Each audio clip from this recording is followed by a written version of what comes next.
if we lived in a nation with a rational set of priorities, we would not be giving more tax breaks to billionaires and large corporations, as many of my Republican colleagues want, not at a time when we have more income and wealth inequality than we have ever had.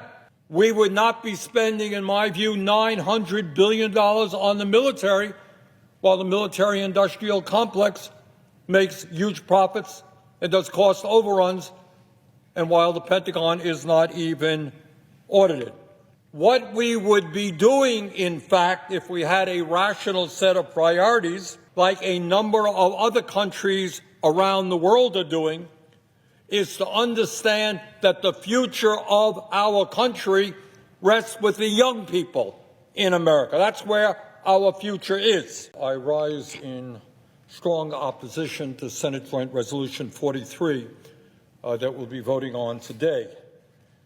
And the reason for that is that we have got to be very clear as to what's happening in America right now. Today, while the very wealthiest people in our country are becoming much wealthier, over 60% of Americans are living paycheck to paycheck, and many are working for starvation wages and under really bad working conditions.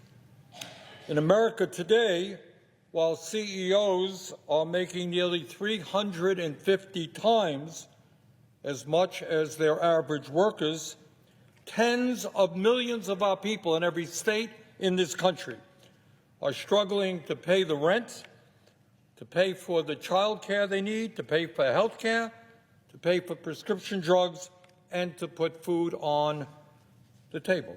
That is the reality of America today. And while that is true for people of all ages, it is especially true for our younger people who, by the way, if we don't change the nature of our economy soon, will have, for the first time in the modern history of America, a lower standard of living than their parents. And once we understand that, we would be doing everything possible to make sure that every young person in this country, regardless of income, receives the best quality education that our nation can provide. That's what we would be doing if we wanted this country to succeed.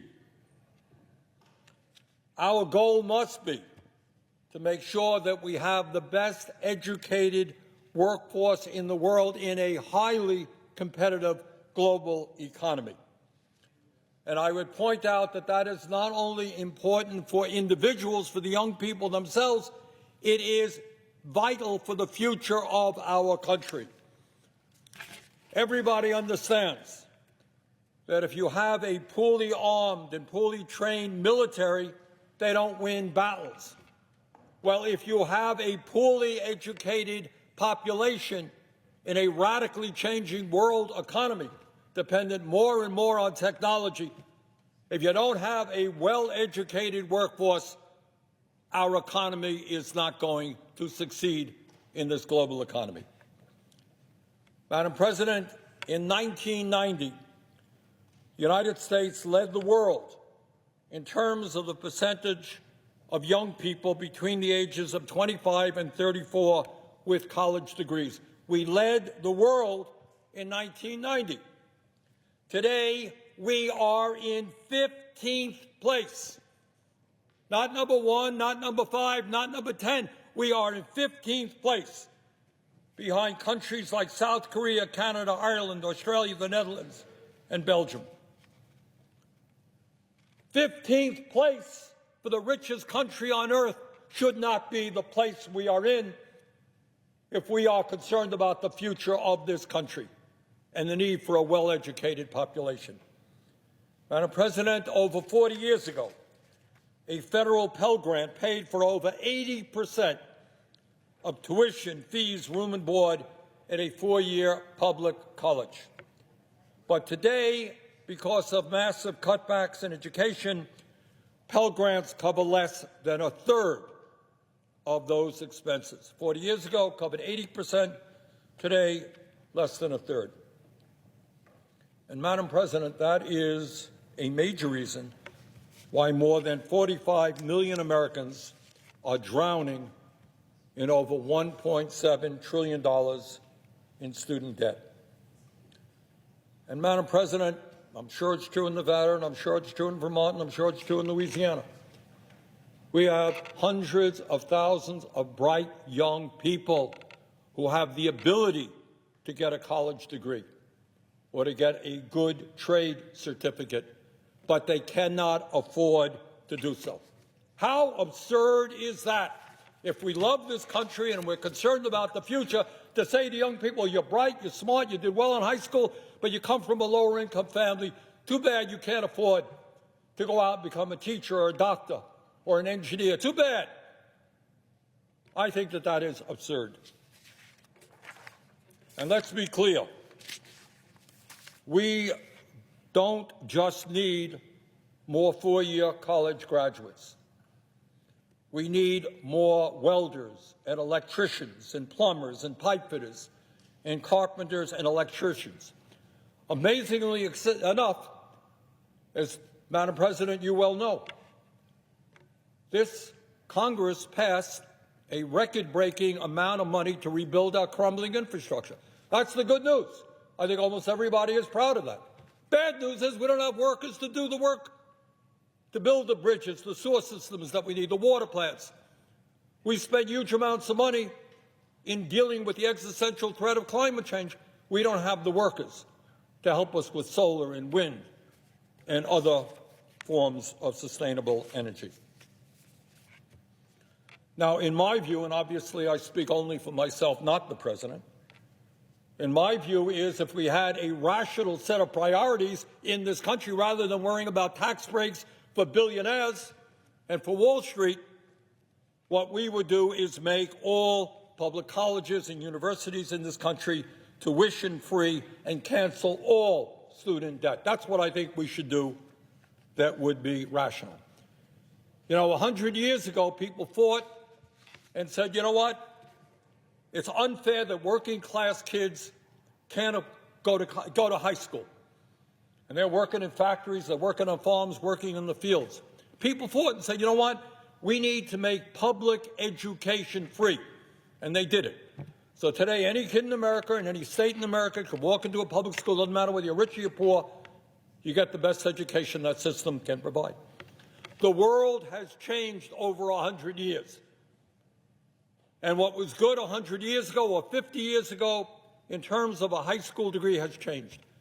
And we need, in my view, to make public colleges and universities tuition-free. And by the way, what we are seeing all over this country, in this state, in that state, in this city, is a movement in that direction. And I applaud all those public officials around the country whose states and cities are moving in that direction, making community colleges tuition-free, public colleges tuition-free. But, Madam President, what I would like to see happen is not what the President's plan is about, not at all. But this is what the President's plan does do.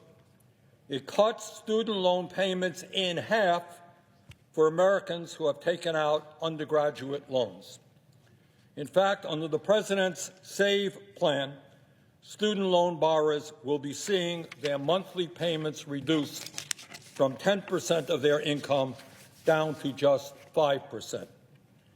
Further, the President's plan eliminates monthly student loan payments entirely for people who are earning less than $15 an hour. And it gives student loan borrowers the ability to wipe out or to substantially reduce their student loan debt over a 10-year period. Madam President, if Senator Cassidy's resolution is enacted, it would repeal President Biden's plan and it would eliminate student debt relief for more than 5 million Americans who desperately need it. That would be absolutely unacceptable. Now, my Republican colleagues tell you that they want to repeal the President's student loan plan because it costs too much money. We just can't afford it. Well, I'm not going to deny that it does cost a lot of money. But what I find amusing is that when we are saying we need to help working class and lower income young people, what my Republican colleagues say, we can't afford to do that, but what we can do is vote to give away over $1 trillion in tax breaks to the top 1% large corporations when former President Trump was in office, without paying for it. No, we can't help young people with their student debt, but we can give tax breaks to the richest people in this country and large profitable corporations. So, Madam President, if we can afford to provide trillions of dollars in tax breaks and corporate welfare to the wealthiest people in this country and to the largest corporations, we can help out millions and millions of young people in this country. Because I've talked to young people who say, you know what, we can't afford to get a home of our own. We can't afford even to buy a car. We were thinking about having kids. We can't even afford to do that. So I think we have got to get our priorities right and understand that a vote for this resolution would deny student debt relief to millions of Americans across every state and across every congressional district. A vote for this resolution would place millions of Americans at risk of eventual delinquency and default on their student loans. We cannot allow that to happen. I urge my colleagues to vote against this resolution, and I yield the floor.